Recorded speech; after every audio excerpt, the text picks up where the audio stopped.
Hey everyone, my name is Danilo Petrovic. I'm Ilya Marchenko. I'm Denis Kudla. I'm Evgeny Donskoy. I'm Henry Laaksonen. I'm Peter Torebko, and you're listening to the Game to Love podcast.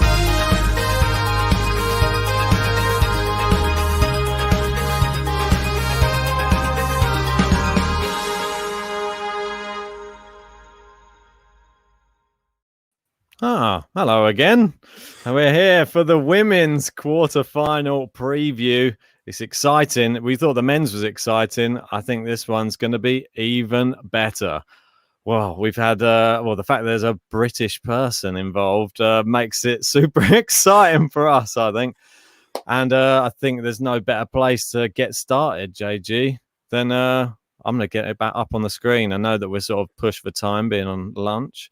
We have Emma Raducanu. She is through to her first ever Grand Slam quarterfinal. An incredible story. It continues. She's going to be up against Belinda Bencic, though, the gold medalist from Tokyo.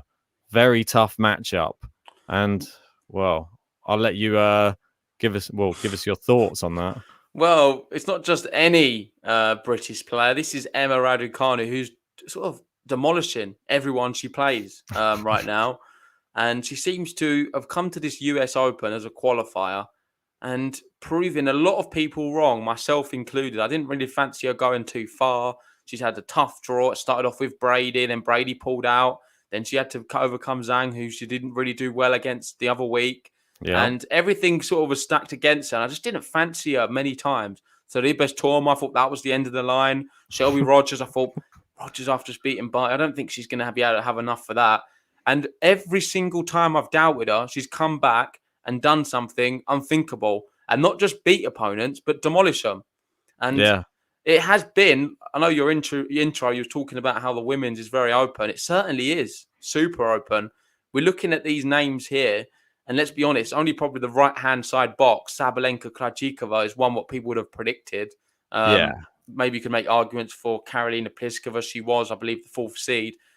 But saying that, I didn't really fancy her to get that far. It's a bit of a shock, even her, because her draw was pretty tough at times. And it is amazing, really, to see the youngsters, though. Raducanu, Fernandez, right at the top, both of them. Let's see how far they can go. But on the first one, it's not going to be easy. This is going to be the toughest one yet. Belinda Bencic, the gold medalist. Bencic has been playing amazing. Yeah. She's just beaten, Iga Swiatek in the last round. Yeah. Tough. How do you see this one going? I know we have to make our predictions, but I think before we do that, let's have a little look at some stats from Raducanu. Yeah, let's do it. We've got some tweets first. Apparently, if she wins, she'll be the youngest British player to reach. Well, no, if Emma Raducanu wins, she's the youngest player to reach the US Open quarterfinal 62 years. She did win. So, since Christine Truman reached the final in 1959, aged 2 months younger. Wow, we're going back a few years. Close to when I was born, JG. I was going to say, wasn't you there? Yeah, I was. Good old Christine. We still speak. It's fine. Going on to the next one. Is this the more... it's updating. There you go. Emma Raducanu will be the British #1 if she beats Belinda Bencic on Wednesday. How mad is that? She's come from like plus 300 or something about a month ago before Wimbledon. That's going to be #1 if she wins. Well, currently in the live ranking, she's 9 behind Joanna Konta. Wow. So she's closing the gap quick and so exciting. It's just the way she's winning. I don't know if you want to look on the next one. You can see there. Yeah. Against Zhang, she won 8 of 9 games from 2-1 to 6-2 4-love. She then against Sorribes Torma won 11 games in a row. From 0-0 to 6-love, 5-love, and Rogers, she won 11 games in a row as well. And it's just a bit crazy because you don't ever see players do that. We look at the very best, Ashley Barty. Do you ever see Ashley Barty do something like this? No. Do you ever see, say, an Iga Swiatek? She's a Grand Slam champion, and Angelique Kerber. They do have the spell where they'll do like a double bagel in a match, or they'll have like a 6-1, 6-2, and a bit of dominance like that. But they never look like this, where it's just so dominant for spells. And the craziest thing involved in this is against Rogers. She was 2-love down. She got broken to start things off. Yeah. And she can still find this weird sort of inner spirit to be able to go on these tears. And we've got the last thing saying also won 8 straight games versus Sir Stayer at Wimbledon. It's quite the trademark. And if she's going to be known to be, this is sort of a staple, a trademark in the way she plays, I think everyone is going to be not wanting a player. She's going to be the player who everyone wants to avoid. It's like Kai Kanepi times 10. Yeah, well, I just think what's Bencic going to be thinking coming into this matchup? Like, are you going into this matchup thinking, oh, I'm just playing this, just a hype train, this just like, I'm going to derail this? Or are you going to be looking at all the people she's beaten and thinking, wait, when I last played them, it was really difficult to even like close out a set against Cerebres Tormo or Shelby Rogers. Yeah. And she's absolutely destroyed. Well, Bencic beat Shelby Rogers straight sets as well last time they played. That would be of note for a little comparison. That was in Cincinnati recently, and it was a breadstick she served up to Shelby Rogers. And that's been in her run of form. She hasn't dropped a set either yet in this tournament. So she's in good company with Raducanu. It's just, we've sort of been saying this though. It's a bit, I don't want to put any pressure on her because I just want her to go out and have fun on court, Raducanu. If she's having fun, it seems like she just plays her best tennis. There's no pressure on her. She's in the quarterfinals. Anything now is a bonus, really. She's just won up to Wimbledon. I don't think that she should be thinking about any further in the tournament. Just go out there, play some tennis. If you win, great. That's it. That's all the pressure. There's no pressure coming from us on this. I just want to see her not go out the same way like she did at Wimbledon, not with that pressure. Yeah, agreed. And you saying that, I think it's easier said than done because there is going to be heaps of pressure on her. I've seen already Twitter's gone mad. The BBC's gone crazy in the UK. Everyone's on the hype train of Raducanu.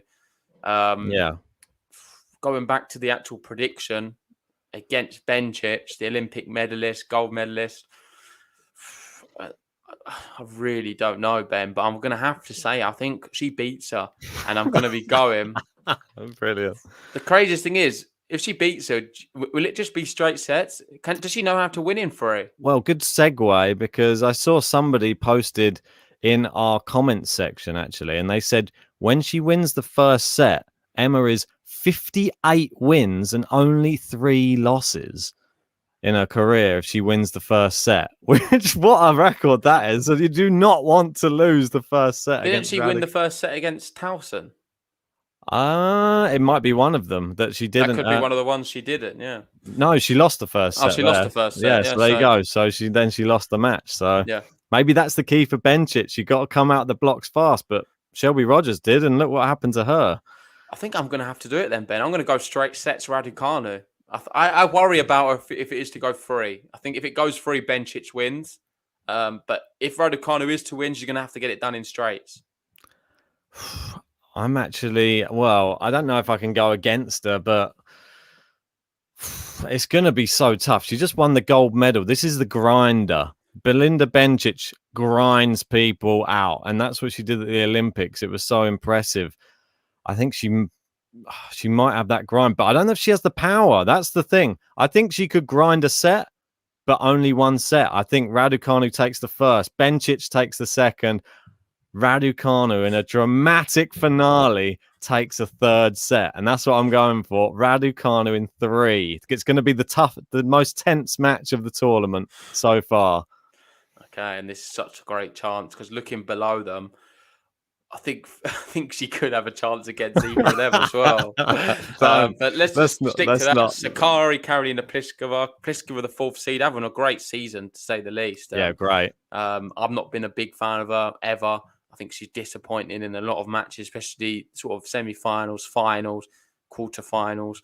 Is this going to be one of them where Sakari blitzes her in about an hour and then we're like, what happened to Karolina Pliskova? She played amazing all tournament, just didn't turn up for this one. It could be something like that where she wins like 1 point in the first set and 3 points in the second, or just a complete domination job. I know there were some people asking in the last stream, what do they make of Sakari Andreescu? I know it finished at like 2 a.m. in America. Yeah. which would have been about 7 in the morning for us. So glad we didn't No. stay up for it. But that one looked like an epic. I'm a bit disappointed Andreescu couldn't close it out, especially after winning the first set. She definitely had a bit of an injury. Yeah. Yeah. I think it was her left leg when she landed on one of the serves. You could see her sort of wincing in pain there. Hopefully she'll be back stronger.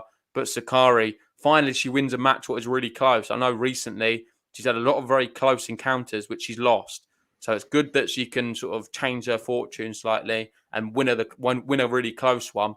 And I put her as the favourite to beat Pliskova. I think she's going to be able to have a little bit too much for her. And I see it going straight set Sakari.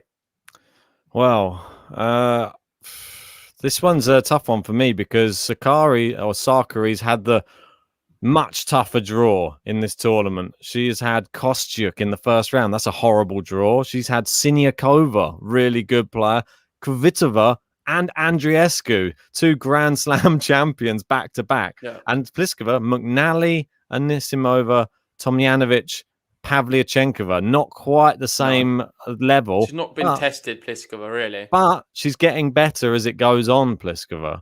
And I'm actually going to back Plisk to beat Sakari in this one. First time we've disagreed on something. For people just joining, we also did this for the men's about 10 minutes ago. So go check that one out if you haven't already. And make sure to give it a like as well. So we didn't really ask too many times and there's not many likes on that last video. Indeed. Yeah. Thanks for that, guys. I'm going to go Pliskova in 3 because I think Sakari is always good for a set because, well, she's an absolute beast on the court. If she hits the ball as well as she can, she just wipes people off the court. Can she do it for a whole 3 sets, though? So we've got a different semi-final for Raducanu. Raducanu, the permanent fixture in that semi-final. I think we're a bit either on the Sakari hype. or Pliskova as her opponent. Well, yeah, definitely are. We are getting a bit hyped, but I think so. I think we're disrespecting Bencic a lot. I feel a bit bad. Because listen, we've just on the other one, neither here saying Sakari is a machine and Pliskova doesn't deal with that intensity. I don't think. I believe that. I think it's going to be straight set Sakari. Well, we'll see. I think pressure as well plays a factor in these matches. Do you not think it's crazy how you usually pick Maria Sakari in every tournament to be like your winner or finalist? I know. You've gone out first round and now she does it. Well, this is why I'm going to keep going against her, and then she'll probably win the whole thing. So I'm helping her out, if anything. If I keep on, what was the one you said that you had this same thing? Oh, you just said about Raducanu, isn't it? Yeah, you said you just disrespected her in every single round. I'm doing the same for Sakari, so it looks like we're going to end up with Sakari going through. I'm going to go Pliskova anyway. She made the Wimbledon final. I think she's been a bit gritty at the moment, so I'm going with that. Moving over to the other side. Well, and if you think we've had enough of youngsters, let's start with another one. We've got Leylah Fernandez, who now 19. She's left the 18-year-olds. And let's be honest. We've got Alcaraz, Leylah Fernandez, and Raducanu. Raducanu's been blitzing people.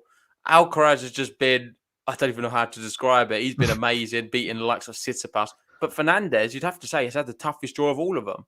Yeah. She's just beaten Naomi Osaka, followed by, Kerber. Well, don't forget the first 2 rounds. We'll add them ones as well. Cunha, Kanepi. That's the first 2 rounds. Yeah, it's amazing. What a tournament. She beat Kanepi and Cunha in straight sets. Maybe the best teenager out of the 3 of them, Leylah Fernandez. Has she been the most impressive? The wins have, yeah.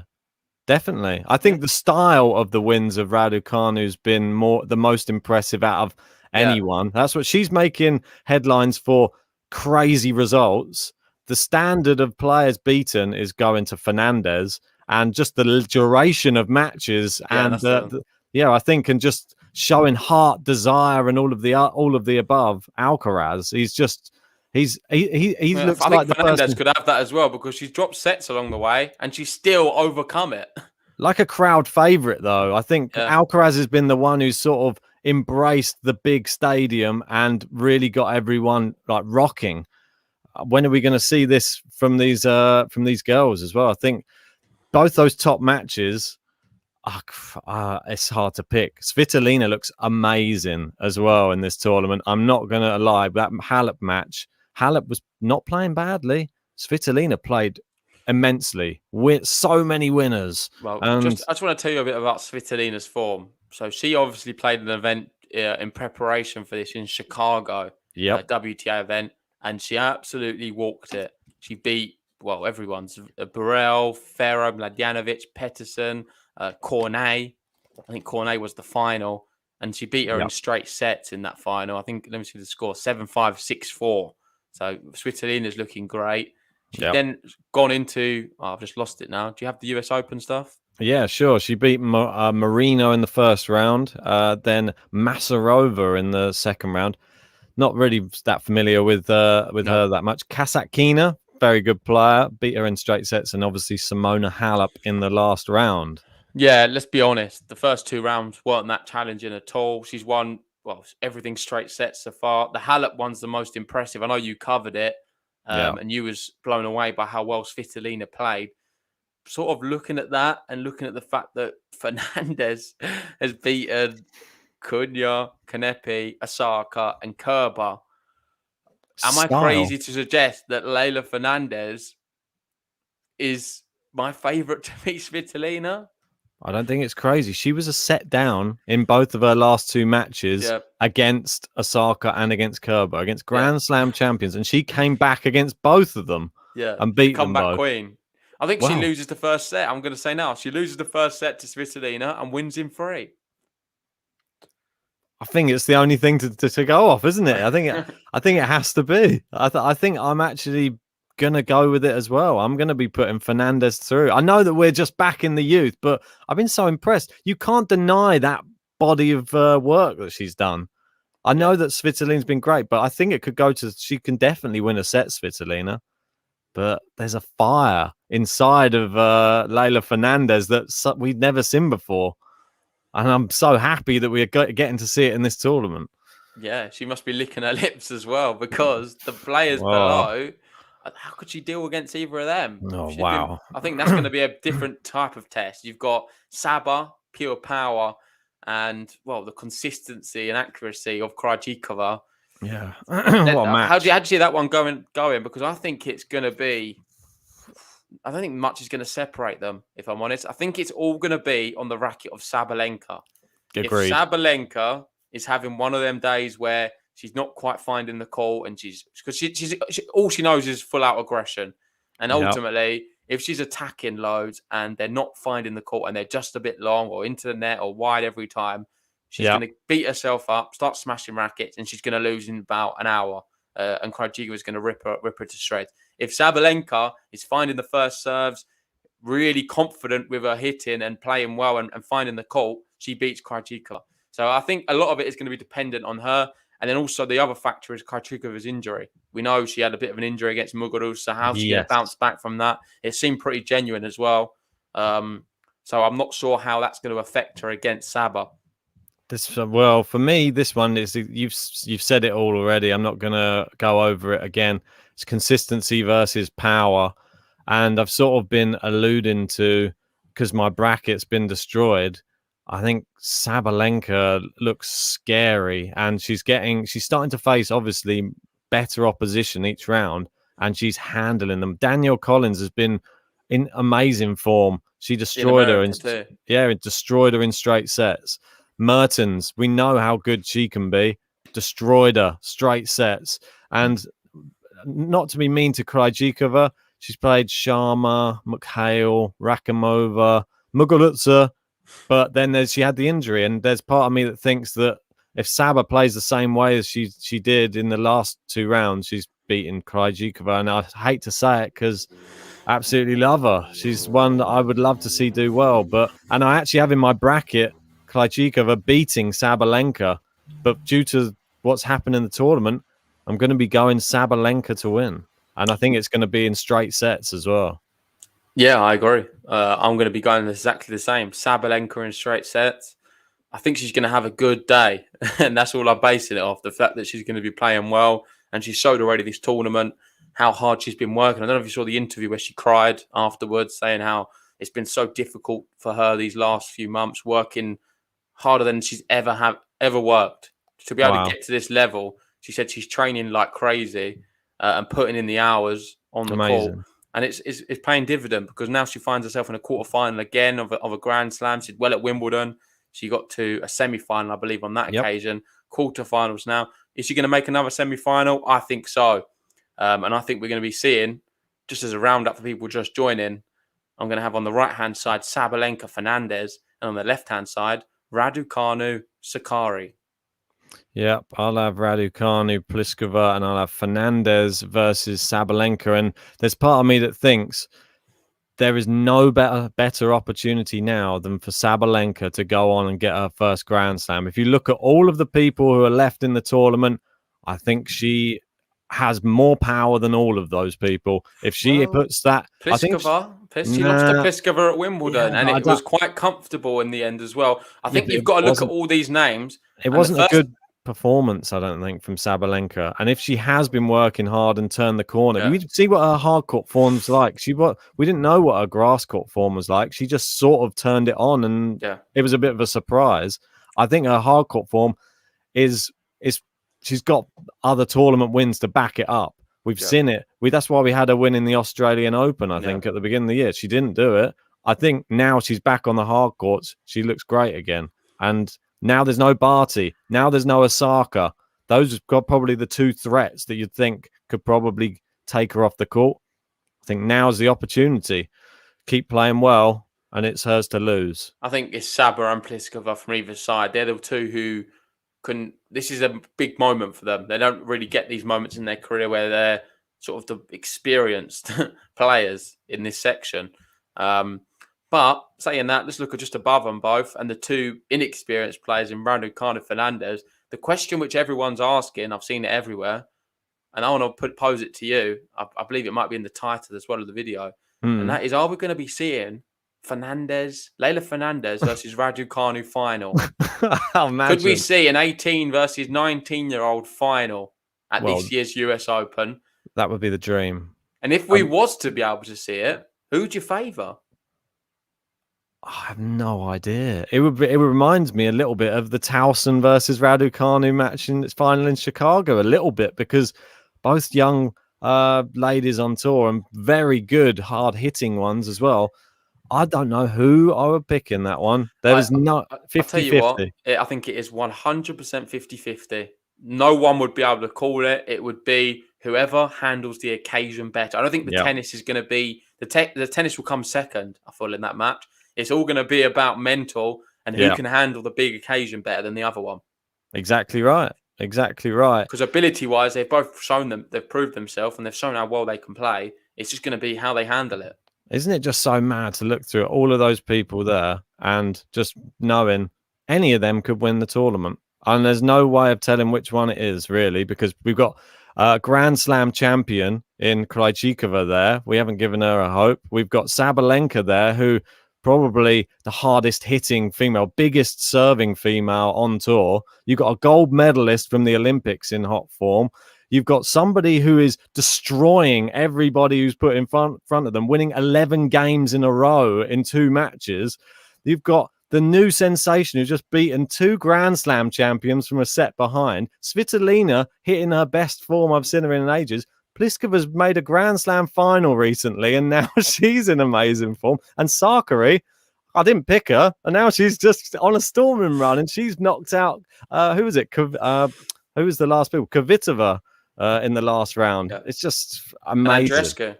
Yeah, and Andreescu. Another 2 Grand Slam champs as well. It's amazing. I have no idea who's going through. We've given you our thoughts, though, on it.